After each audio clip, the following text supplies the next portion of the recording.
Before we start, tatayo tayo ulit at babati po tayo ng 5 tao hanggang 10 hanggang mapawisan ka, mag-exercise ka. Okay, kasi alam ko marami tayong mga, alam mo yon, this Christmas. Pakisabi sa kanya, Happy New Year!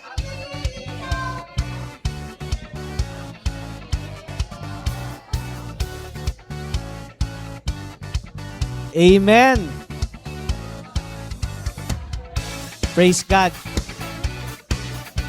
Sige po, tataas natin ang ating mga kamay. Let's pray. Lord, maraming salamat po for this wonderful day.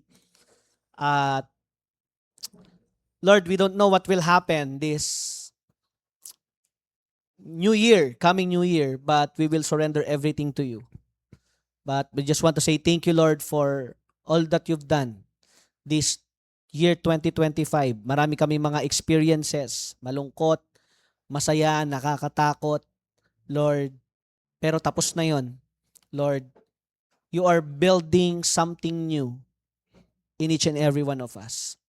And before the year ends, Lord, we ask for your direction, guidance, Lord, as a family, as a church, Lord, as your servant, as your sons and daughters, Lord, what do you want us to do? Ano pong plano mo? Lord, we pray for complete leading, Lord, sa bawat isa sa amin. At itong leading mo na ito, Lord, ay manggagaling sa Biblia. Wala nang iba. Salamat, Lord. At as we study your word, Lord, prepare us. Linisin mo kami lahat ng iyong banal na dugo, Lord. Patawarin mo kami sa lahat mga nagawa naming kasalanan, Panginoon. And I share your word, Lord. Prepare. Anoint your servant. Salamat po, Holy Spirit. Let your will be done. We love you. We praise you. In Jesus' name. And everybody say, Amen. Praise God. At makakaupo na po tayong lahat. Amen. Kamusta kayo? Kamusta po yung Christmas natin? Pwede ba tingnan mo yung katabi mo? Parang medyo nagadako-dako ng onti yan, ha? Napa-double rice ba? O yung iba ay dumami yung balat, ha? Kumurot lang ng onting balat, pero madami, ha? Okay. Sige po, siguro nagtataka tayo ngayon, ano po, na, Pastor, anong mangyayari sa atin this coming 2026? Meron ba kayong mga ganyan sa buhay natin, no? Parang iba sa atin, we don't know what will happen. At iba sa atin ay expecting something great from the Lord. Sino yan? Diba? I think lahat tayo ganyan, no? So ito yung ating pag-uusapan. Ito yung leading sa atin ng Lord this coming 2026. Ang title po ng ating pag-uusapan is Enlarge. Everybody say Enlarge. Yan. Hindi ito sa katawan, ha? Baka mamaya, ay sabi ni Pastor, enlarge eh. So kakain ako ng todo, 5 rice, 5 chicken. Hindi ito, ha? So enlarge, dito iikot yung ating pag-uusapan. Ang ating main text is from the book of Isaiah, chapter 54, verse 2. It is written, enlarge the place of your tent. Stretch the place of your tent curtains wide. Do not hold back. Lengthen your cords. Strengthen your stakes. For you will spread out to the right and to the left. Your descendants will dispose as nations and settle in their desolate cities. Yan. So to give you the background of this text, no, Isaiah po was a prophet during this time. Kaya nga, siya rin yung nagsulat nito, no, si Isaiah. And the original nation of Israel had been divided into 2 kingdoms. Una, Israel sa north. Pangalawa is the Judah. Ito naman yung mga nasa south. So the northern kingdom had sinned greatly against God. Nung panahon daw na ito, yung northern kingdom o yung mga tao had sinned greatly against God. Ibig sabihin, grabing sala ang kanilang ginagawa. Sa unang-una, they pervert justice. Ibig sabihin, binabaluktot yung hustisya. Pangalawa, oppressing the poor. Pang-aapi sa mga mahihirap. Kapag mahirap ka nung araw, nako po, aping-api ka. Pangatlo, turning from God to idols. Pagtalikod sa Diyos, patungo sa mga Diyos-Diyosan. So yan, meron silang Una, na kay Lord sila, pero may mga temptations. Ito na rin yung mga naging idols nilang tuloy ngayon. Tumalikod sila bigla sa Diyos. And they refuse to know and understand God. Tumangging kilalanin at unawain ang Diyos. Of course, dahil wala na nga sila kay Lord, ayaw na nila. Patungkol sa usapin sa Ginoo, hindi na sila interested. Ayaw na nilang malaman. And last, they broken their spiritual covenant with God. Meaning to say, sinira nila ang kanilang sinumpaang pangako sa Ginoo.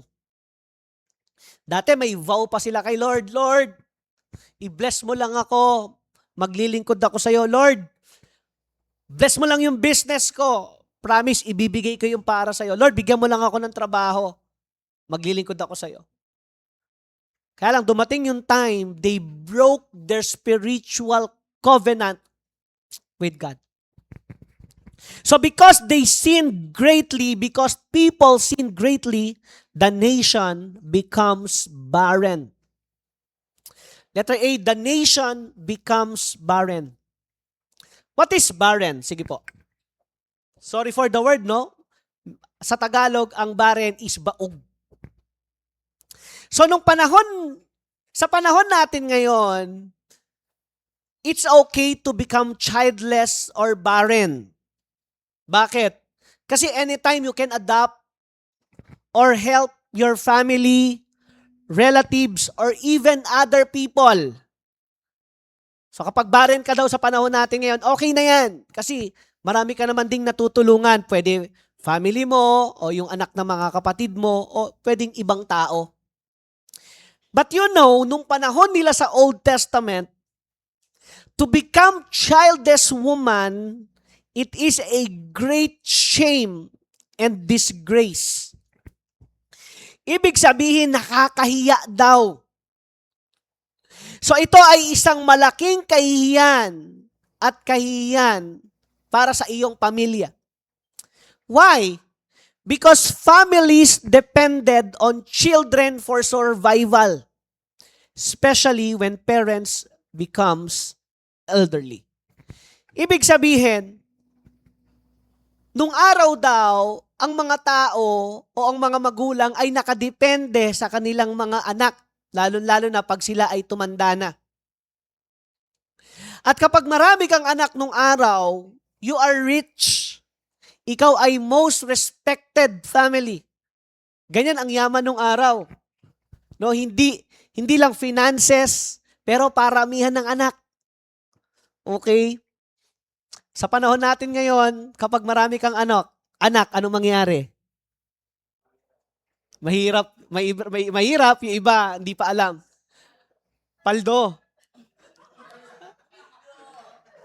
Listen, alam nyo po, last week, no, doon kami nag-Christmas sa Pigkawayan, no, kila Mami Mercy. At yun na nga, doon kami nag-enjoy. At that's the time na rin na nagulat kami, Pastora Alna invited us, no, na ipakilala yung kanyang magiging asawa, fiancé. Akala namin talagang single for life ang ating pastora, no? But itong kanyang naging fiancé ay, alam niyo po, galing sa tribo ng Tiduray. No? Are you familiar with Tiduray? Tiduray or Teroray? Para ba hindi terorista, no? Tiduray. Nakakatuwa kasi they are different people. Pero Filipino, no po? Iba yung kanilang lengguwahe, iba yung kanilang pagkain, iba yung but they are different people. Ibig sabihin, ito yung mga taong mga lumad. Teroray, okay, teroray. Mga lumad ito. Sabi niya, alam mo, pastor, punta ka sa amin. Mga 3 oras lang yung biyahe from Pigkawayan. Tapos, 5 oras tayo maglalakad. Ha? So, 8 hours? Ibig sabihin, 3 oras, tapos ilalagay mo yung, pag may kotse ka, hindi ka daw pwede makapasok doon. Walking ka, 5 oras. Ano mangyayari sa'yo nun? Okay. But during talking, nagkikwentuhan kami, ano pong culture doon? Ilang kayo magkakapatid? Kami, pastor, 13. Ha? 13? Ba't ang dami nyo? Ganon sa amin doon. Pinakamababa sa amin ng mga pamilya-pamilya doon, ang anak ay 5. Wow! Piko, bakit? Kasi doon sa amin, wala pang family planning. Wala. Tsaka malamig. Okay? Malamig yung kanilang lugar. Nasa bundok yun. 5 oras, of course, no? Walang ginagawa yung mga tao. So going back sa ating pinag-usapan, because of the great sin of the people nung araw, the nation, pag sinabing nation, yung bansa, becomes barren. What else? Letter B, because they sinned greatly, the nation had formed a godliness, but their hearts were corrupt. So nung araw, nung mga tao, dahil nga ang lakas ng kanilang kasalanan sa kanilang bansa, mukha silang godly, pero ang kanilang puso is corrupt. Why? Because they worship false god or man-made images. Man-made, I think I have a PowerPoint here, man-made images. So ano-ano itong man-made images?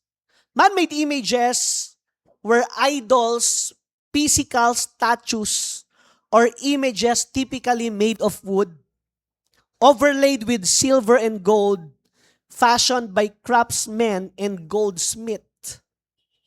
So ang man-made images pala nung araw, ito yung mga ginagawa ng mga, ang tawag doon, mga craftsmen. No, nagawa sa kahoy. Di ba, sa panahon natin, meron din yan. Gawa sa bato. Mga sculptures. So ito yung ginawa nilang God. Na hindi naman God. Ginawa lang siya ng tao. Mukhang God, pero they are not God. So they worship man-made images. I think sa panahon natin ngayon, meron din po tayong mga ganyan. Ano po? What else? They worship a foreign deities. So the people adopted the religious practices of surrounding culture, such as Canaanites and Babylonians, worshiping gods like Baal, Bel, and Nebo. So dahil nga nahati yung bansa, yung mga katabi nilang bansa, nahawa ito. Kaya ngayon, ito na yung kanilang sinasamba, they worship foreign deities. So ang mga tao ay mayroong anyo ng kabanalan nung panahon na ito, ngunit ang kanilang mga puso ay tiwali. Sa madaling salita, okay yung kanilang panlabas, pero yung kanilang loob, sira. And last, letter C, because they sinned greatly, the nation was like a young wife rejected by her husband. So ang bansa daw ay parang naging isang batang asawa na tinatanggihan ang kanyang asawa. Now, I have a question here. Ano ang mangyayari sa isang bansa kung ang mga tao ay sobrang makasalanan? Sige po, you think. Letter B. Anong mangyayari sa isang bansa kung ang tao ay corrupt? Oh. Tama? Pwede, magiging mahirap. And last question. Anong mangyayari sa isang bansa kung unfaithful o hindi tapat ang mga tao sa Diyos? Ito po yung nangyari sa kanila. By breaking their agreement, they were bringing God's punishment upon themselves. Parang isang tatay na nagalit sa kanyang anak. Of course, dahil wala na silang God, wala silang takot sa Diyos, yung kanilang sinumpaan sa Ginoo, wala na din. Anong gagawin sa kanila ni Lord? God will bring punishment to them. Church, tandaan natin ito. Si Lord loving. Si Lord merciful. Pero, namamalo din siya. At kapag si Lord nagalit, naku po, hindi maganda yung mangyayari. Kaya nga, ang nangyari sa nation nung panahon na ito, sobrang hirap. So God brought charges against them because they had rebelled and had forsaken the Lord. Ayaw nyo sa akin. Lumayo na kayo sa akin. Okay, aalis na rin ako sa inyo. So nawala na yung protection nila. Ginawa ng mga katabi nilang bansa, sinasakop na lang sila. Naging laruan na lang itong mga tao nung panahon na ito. Now, as we can see the picture, yung panahon nila Isaiah ay nangyayari din po sa generation natin ngayon. Tama. Alam mo, ganyan kaganda yung Bible, ano po?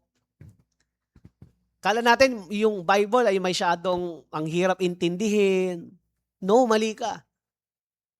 Ang maganda sa Bible, tinuturuan ka ng history. Tapos nakikita mo, parang ganito din yung generation pala namin ngayon. So we learn from history. So going back, as we can see in the story, fast forward tayo, kahit gaano na nagkasala ang mga tao, kahit sobrang makasalanan yung mga tao nung panahon nila Isaiah, dito papasok ang walang sawang pag-ibig ng Diyos sa tao. Kahit na they rebelled against God, na break nila yung covenant, dito pa rin papasok yung pag-ibig ng Diyos na parang isang tatay. Na kahit sobrang pasaway nung anak, ano mangyari? Love niya pa din. Nandiyan pa ba kayo, yung mga parents dyan? Di ba kahit, ganun pala, ano po? Kahit na minsan nagiging pasaway tayo, umalis tayo sa magulang natin, yung love pa rin nandun. Ganito yung nangyari sa mga Israelites. Kahit ayaw nila kay Lord, yung love pa rin ng Diyos sa kanila, hinahatak pa rin ulit sila balik. So during this time, God called Isaiah and served as a prophet of Judah. He spoke to the leaders of Jerusalem and people on God's behalf. Then when God called Isaiah as a prophet, God did not send him to be comforted, but confronted. Mahirap yung magiging mission ni Isaiah. Bakit? Kasi siya yung magre-represent. Kung ano yung sasabihin ni Lord sa bansa, sasabihin ni Isaiah dun sa mga tao. So yung calling ni Isaiah, hindi komportable. Bakit? Kaiinisan siya ng mga tao. Okay? Maraming magagalit sa kanya. He will experience rejection and experience a lot of persecution. Imagine that kung ikaw yung nasa panahon ni Isaiah at ikaw yung tinawag ni Lord. Makasalanan yung bansa. Okay? Tapos, ikaw yung, may message si Lord doon sa bansa. Tapos, ikaw yung magsasalita sa kanila. Anong iisipin sa'yo ng tao? Naku, may liki to. Huwag mo nga kaming anuhin. Kaya nung tinawag ni Lord si Isaiah, hindi comforting. Kasi nga, makakatanggap si Isaiah ng masasakit na experience. Now, going back, Pastor, what is God's direction for me this coming 2026? Anong direction sa atin as a church? As one church? Ito na yung sinasabi ko kanina, is the word enlarge. Everybody say enlarge. As Life Giver churches, we receive a prophetic word, enlarge. What is the meaning of this? Ibig sabihin nito, that this coming 2026, alright, the Lord will enlarge you. Ibig sabihin, the Lord will expand us. And the Lord will give you something big. Are you excited to that? Pwede ba isang malakas na palakpak para kay Lord dyan?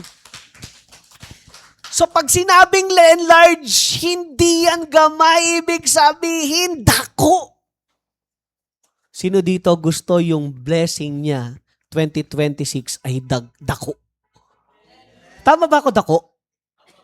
Dako, malaki. Okay. Parang may tama, may tama. So palakihin. Alright, sabi doon, no, enlarge the place of your tent. Basahin natin in verse 2 to 3. Enlarge the place of your tent, stretch your tent curtains wide, and do not hold back. Lengthen your cords, strengthen your stakes, for you will spread out to the right and to the left. Your descendants will dispose nations and settle in their desolate cities. So, ibig sabihin, i-enlarge daw tayo ni Lord. Amen! Now, there's 3 types of tents in the Bible. Unang-una is a shelter and impermanence.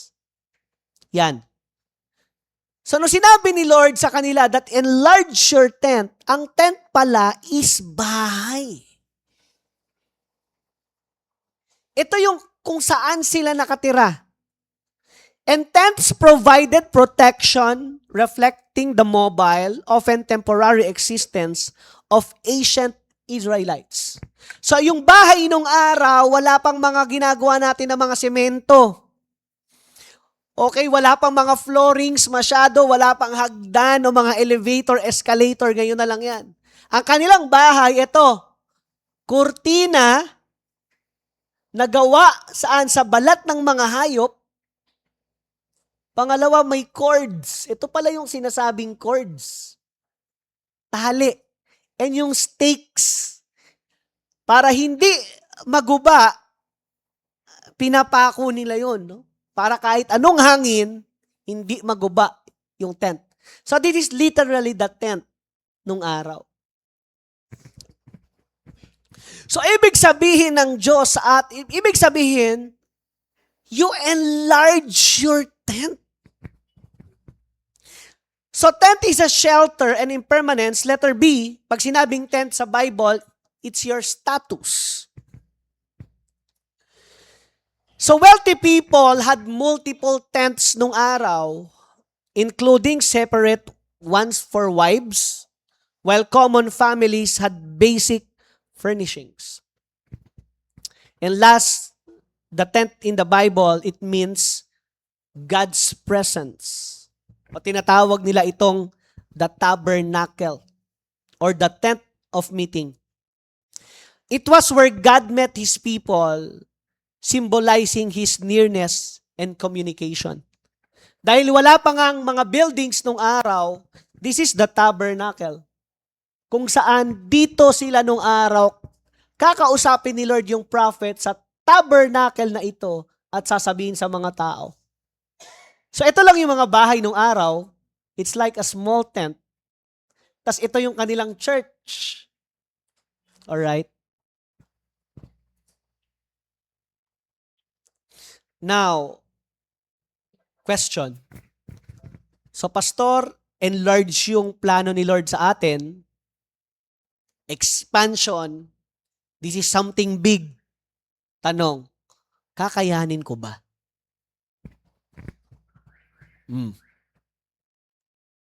Kayanin ko kaya? Hindi ko alam kung ano yung enlarge na yan, no? May mga kanya-kanya tayong calling sa Diyos. Iba sa atin, they are in your business, in your jobs, school, di ko alam kung paano tayo i-enlarge ni Lord, no? It depends on His will. Pero yun na yun.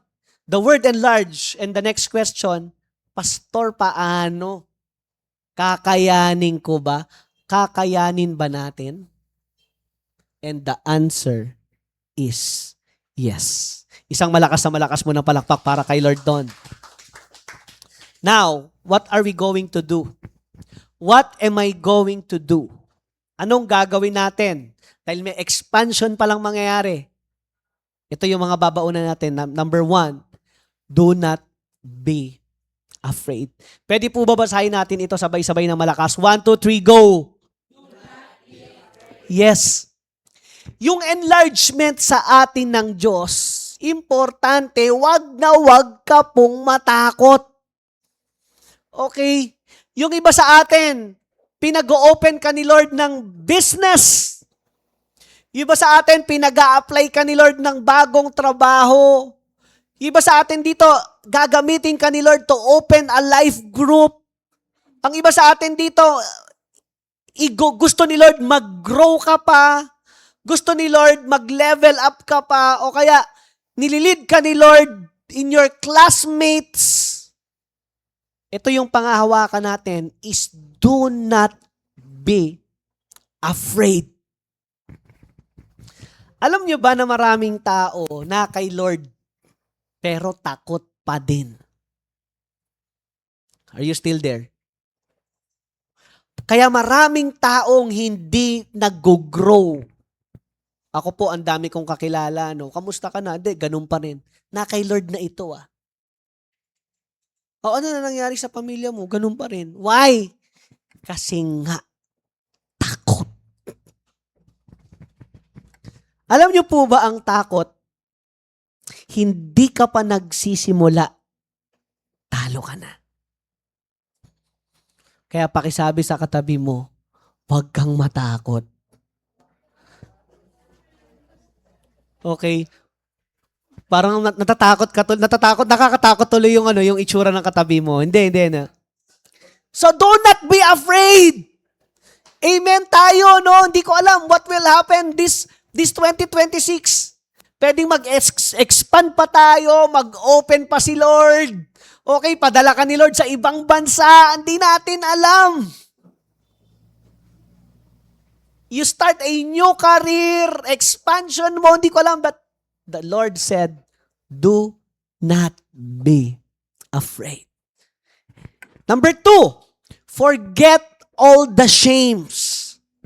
Sabi doon sa verse 4b, you will not be put to shame. So what is shame? According to the dictionary, when I search it, ang shame daw is a painful, self-conscious emotion about feeling fundamentally flawed or dishonorable.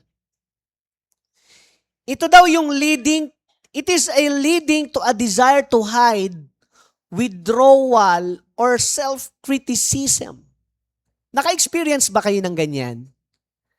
Yung shame pala, sabi it will lead you to a desire to hide.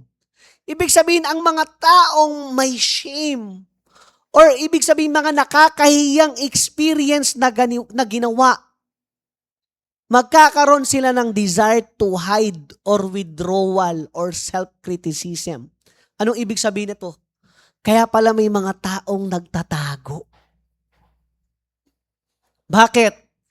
Ibig sabihin may ginawa silang nakakahiya. At delikado yung shame. Bakit? Kasi gusto mo niyan mapag-isa ka eh. Ay hindi na ako aatin dyan. Ay hindi, ayoko na, okay lang yun. So yung shame na yan ay isa sa distraction ng devil para hindi ka magtuloy kay Lord. Sabi ang shame daw, dinadala ka nito sa hide. Itatago ka ng shame. No, sasabihin niya sa'yo ng isip mo, hindi, nakakaya na yung ginawa mo, wag ka na doon. Hindi totoo yun. Magkakaroon ka daw ng self-criticism. Ibig sabihin, ay sana, bakit ko sinabi yun? Bakit ko ginawa yun? Nagkakaroon ka ngayon ng self-criticism. Sabi pa, feeling bad about an action. Hala, parang mali yung ginawa ko Hala, parang mali yung sinabi ko What else? Often linked to a deeper issues like trauma or low self-esteem. Ibig sabihin, kapag ang tao daw ay may shame, natutrauma siya at bumababa yung kanyang self-esteem. Kaya delikado yung shame. So itong all shames na ito ay nangyari sa mga Israelites nung araw. Pero sabi ni Lord sa kanila, forget it. Now I have a question to you. Do you have shames? Taas ang kamay ng mga may shames. No? I think all of us, ano yung mga shames natin? Ito wrong action. Mali yung ginawa mong action. Nakakahiya.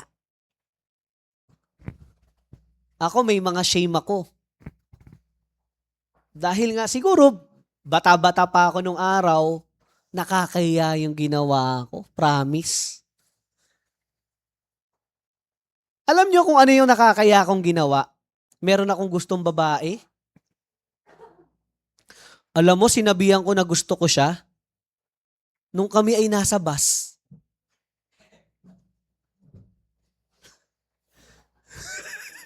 Nasa bus kami. Parang feeling ko may gusto din siya sa akin. Pwede ba akong ano dyan? Yung pala nilalamig lang.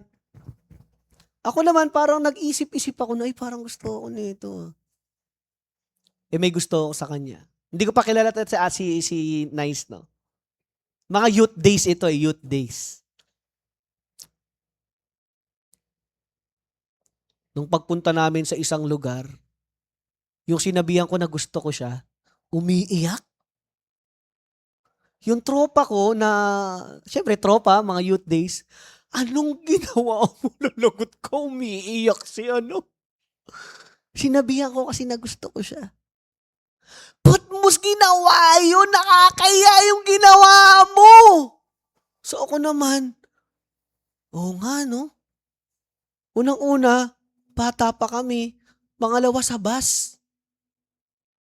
Di ba dapat maayos ka rin, di ba? Parang pag may gusto ka o manliligaw ka, dapat naka-proper ka din naman. Isipin mo sa bus. Alam mo, iniiwasan ako. Of course, wala siyang response. Ang pinaka-response niya rin, umiyak. Alam niyo po, hindi na ako nagpakita dun. I have a shame. Wrong actions. What else? Wrong decision. Meron ka bang ganyan? Mali yung decision mo. Hindi, ito na yon. Pero nung dinicide mo na, parang mali man, walang nangyayari. Wrong plans. Nagkakaroon ka daw ng shame dyan. What else? Basta mga nakakahiyang ginawa.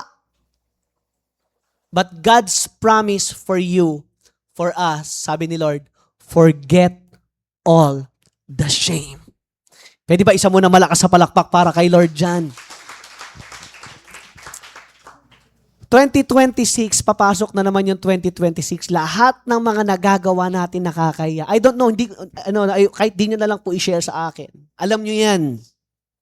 Pero sabi ng Diyos, anak, kalimutan mo na lahat yan. Amen. And last, number 3, the Lord will call you back. Isaiah 54:10. Though the mountains be shaken and the hills be removed, yet my unfailing love for you will not be shaken, nor my covenant of peace be removed, says the Lord, who has compassion on you. Ang ganda. Tagalogin ko. Sabi ng Bible, maguguho ang bundok at ang mga burol ay mayayanig.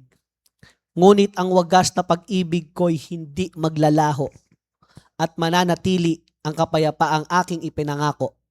Yan ang sinabi ni Yahweh na nagmamahal sa iyo. So number 3, the Lord will call you back. Ibig sabihin, huwag kang matakot. Pangalawa, kalimutan mo na yung mga nakaraan mo, mga nakakahiyang ginawa mo, mga nakakahiyang kasalanan mo. At number 3, tinatawag ka na ulit balik ng Ginoo. At alam nyo ba, lahat ng mga taong nakita ko na umalis kay Lord, tapos bumalik ulit, sila yung mga taong seryoso na naglingkod kay Lord. Why? Kasi nakita nila nung umalis sila kay Lord eh. Parang kapoy man, parang mas mabigat, bakit parang mas magulo? Bakit parang mas mahirap? Which is nangyari sa mga Israelites.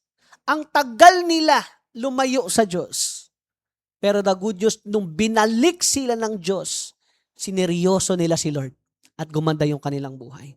Now, same with us. The Lord will call you back. Pero yung pagdating mo, ang maganda dito, lahat ng mga nakakahiya, lahat ng mga, alam mo yon, hindi magandang nangyari from your past life, it will become your lesson in your present life today. Amen? So, hindi mo na babalikan yun. Ayaw mo na nun. So, God enlarged them. The people, God rebuilt them, even their children's. They became established and they were protected. Kaya nung binalik sila ni Lord, tinawag ulit sila balik ni Lord, binuhusan sila ng pagpapala ng Ginoo. Sino dito gusto nun? No. The Lord will call you back. Huwag mo na isipin yung mga nakaraan mo. Ang importante, tinatawag ka na ulit balik ng Diyos ngayon. Isa ulit malakas sa palakpak para kay Lord. Tapos na po ako, ano? Now, what's the lesson here? 3 bagay ang makikita nating lesson dito. Letter A, sometimes we must suffer judgment and discipline before we are restored to God. Meaning to say, minsan pala,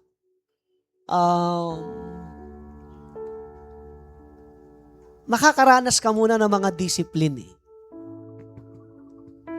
Minsan, ipaparanas din muna sa'yo ni Lord yung mga sufferings eh. Do you experience that?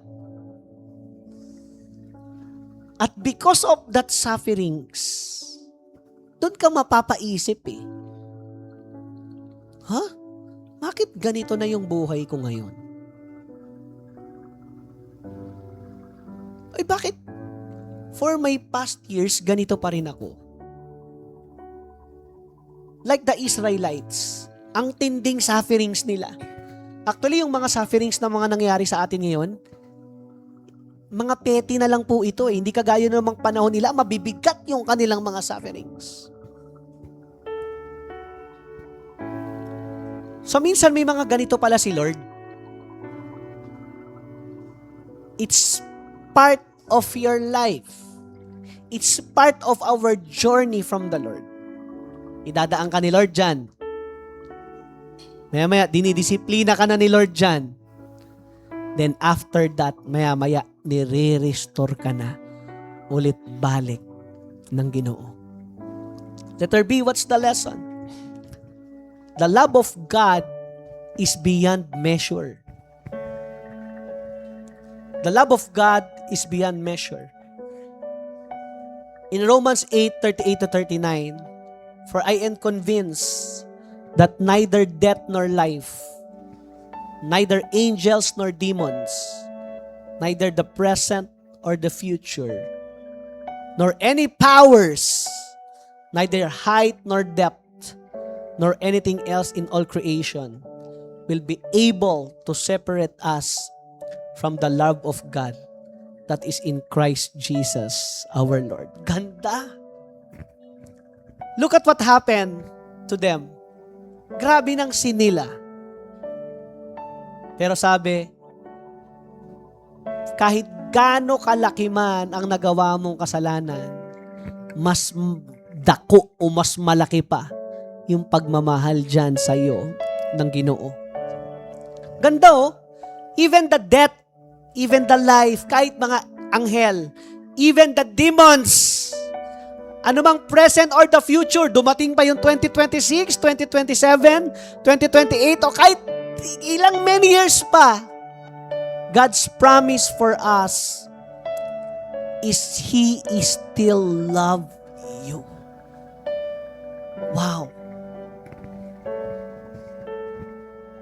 The love of God is beyond measure. Hindi daw ito kayang isipin. Hindi daw ito kayang sukatin. At gusto ko malaman mo, yan yung Diyos na nagmamahal sa'yo. Hindi ito kayang ibigay ng magulang. Hindi ito kayang ibigay ng regalo. Hindi ito kayang ibigay ng success. Bakit? Kasi yung pag-ibig daw na ito ay galing lang sa Ginoo dahil sa kanyang anak na si Jesus. And last letter C, embrace the promise of expansion. Ibig sabihin, yung promise ni Lord sa atin this coming 2026, you embrace it. Amen? Yakapin mo. Ibig sabihin, panghawakan mo, maniwala ka, bitbitin mo. For the whole year, every day, the Lord will enlarge you. Amen? Isang malakas na palakpak para kay Lord. Tatayo tayong lahat and we will all pray. Hallelujah. Pipikit mo ang iyong mga mata.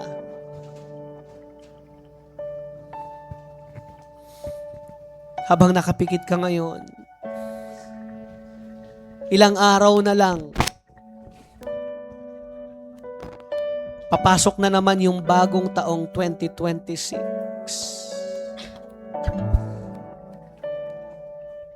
Iiba sa atin dito, there's one person here, takot ka, natatakot ka.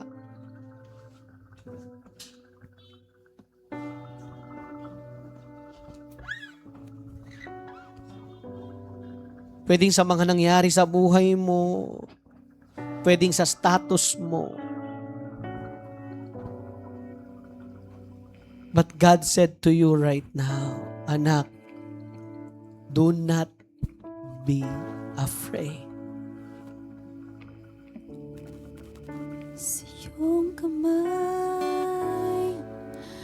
Dumaan man ang mga maraming bagyo, iba't ibang pagsubok, hindi nangangako ang Diyos na magiging smooth yung 2026 natin. Wala ko nakita sa Bible na perfect yung kanilang nangyari sa buhay. Wala. Lagi may mga storms, lagi may mga trials, may mga sufferings, may mga persecutions. Pero God's promise, do not be afraid. Lord, tulungan mo kami.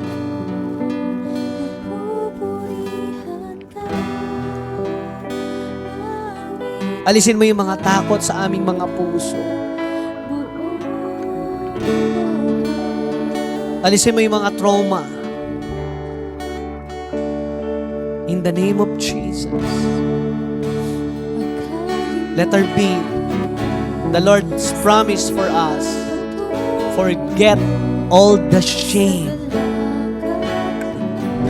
Alam ko marami tayo mga nakakahiyang ginawa, mga nakakahiyang sinabi, mga maling decisions these past years, in your past life. But God's promise for you, anak, kalimutan mo na yan. Huwag mo nang dalin yan sa 2026 mo kasi pinatawad ko na lahat yan. Huwag mo nang balikan yan, yung ginawa mo sa kapatid mo, yung mga nasabi mo sa nanay mo, sa pastor mo, sa simbahan mo, sa mga kapatiran natin. May mga nagawa ka, may mga action kasi nasabi ng Diyos sa'yo, anak, forget it. Bumababa lang lalo yung self-esteem mo, nahihiya ka lang. Kapag lagi mong binabalik-balikan yan, but now, forget it in the name of Jesus. And last, God said the Lord will call you back. Binabalik ka na ng Diyos ngayon. Bumalik ka na, hinihintay ka ng Diyos ngayon. Even yung mga nasa online natin, tinatawag ka ulit balik ng Diyos in the name of Jesus. Sige, balik. Balik sa Diyos. Balik sa Diyos. Balik sa presence ng Diyos. Lord, bumabalik kami sa iyo ngayon.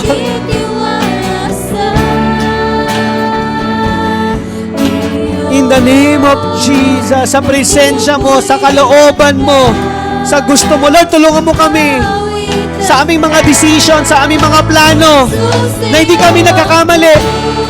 This 2026, maganda lagi kang makikinig sa Diyos. Maganda lalo kang susunod sa Diyos, kasi kung hindi, magkakamali ka na naman. Dapat every time you decide, ito ba ay planado ng Diyos? Ito ba ay gusto ng Diyos sa'yo? Hindi yung gusto mo lang. Hindi yung dahil emotion mo lang. Hindi yung dahil na-inspire ka lang sa Facebook. No, mali yan. Madadaya ka ng demonyo dyan. Magkakamali ka dyan. But every steps you make, lahat ng mga gagawin mo, plano mo maganda, itatanong mo muna sa Diyos.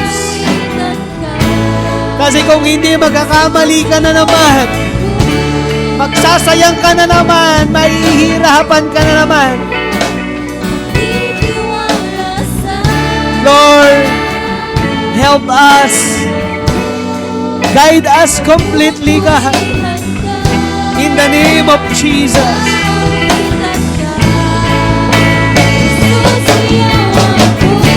Hallelujah.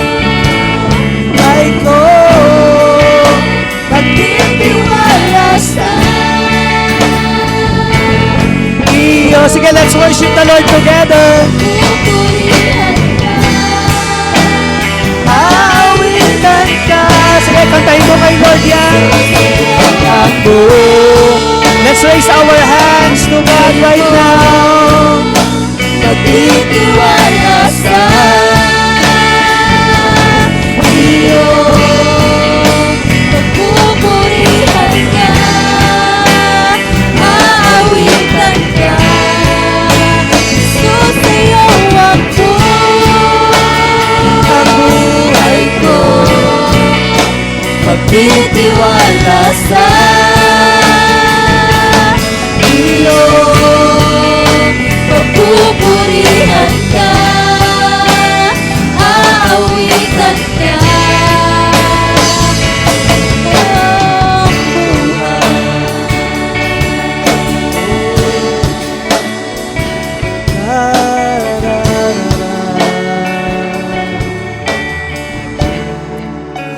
Can we sing the song?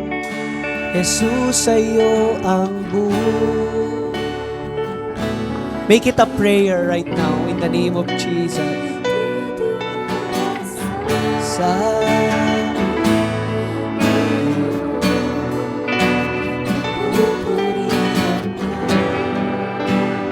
aawitan ka. Jesus, Jesus, ikaw ang buhay.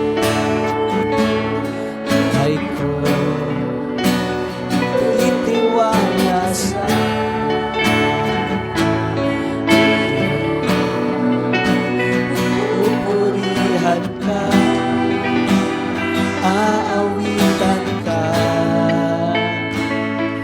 buong buhay. Tataas po natin ang ating mga kamay. Hallelujah. Lord, sa iyo lang kami magtitiwala. Sa iyo lang ang aming buhay, Lord. Sa iyo naman ito galing. Thank you for your promise and for your prophetic word for us, Lord, as one church, to every family, that you will enlarge us. You will expand us. Lord, pangahawakan namin ito. We will embrace this promise of expansion. Lord, we are excited sa mga gagawin mo pa. For your church, sa aming kanya-kanyang trabaho, even in your business. I-expand ka pa ni Lord, magugulat ka. You will buy property. You will buy your own house and lot. You will buy cars. The Lord will expand your wisdom. The Lord will enlarge your love towards people. Kung mapagmahal ka na this year, sinasabi ng Diyos sa'yo, anak, you do more, you enlarge it more. Kung blessed ka na this year, sabi sa'yo ng Diyos, anak, hindi pa ako tapos sa'yo. Marami pa akong blessing na ibibigay sa'yo in the name of Jesus. Marami pa akong mga surprises sa'yo. All you need to do is embrace it. Hallelujah. Let's raise our hands. May the Lord bless you. May the Lord keep you. May the Lord make His face shine upon you. May the Lord be gracious to you and give you peace. Lord, before the year ends, Lord, we pray for head of protection. Lord, I know maraming manggugulo, Lord, para hindi namin ma-receive itong enlargement or this expansion na gusto mo sa amin. Pero right now, nire-rebuke na namin ito. In the name of Jesus, all wrong people, wrong mindset, wrong emotions, Lord, alisin ito. In the name of Jesus. And Lord, may you bless the works of our hands. Lahat ng mga tinatrabaho ng aming mga kamay, pinupuntahan ng aming mga paa, may you bless it in the name of Jesus. And Lord, right now, we pray for healing. May mga taong may sakit dito. Right now, receive healing in the name of Jesus. Even yung mga nasa online namin, receive complete healing. And Lord, we pray also, Lord, for provision. Lord, di namin alam saan namin kukunin yung mga pambayad namin. Lord, pang support namin, pang tulong namin sa iba. Pero you are the source. Lord, sa'yo nanggagaling lahat.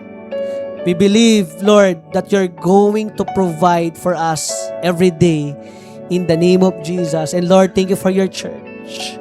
Lord, we believe 2026, we will meet new friends. Lord God, new network, new churchmates, new family. Lord, for your glory. Salamat po, Panginoon. We seal this prayer by your precious blood of your Son Jesus and by the power of the Holy Spirit.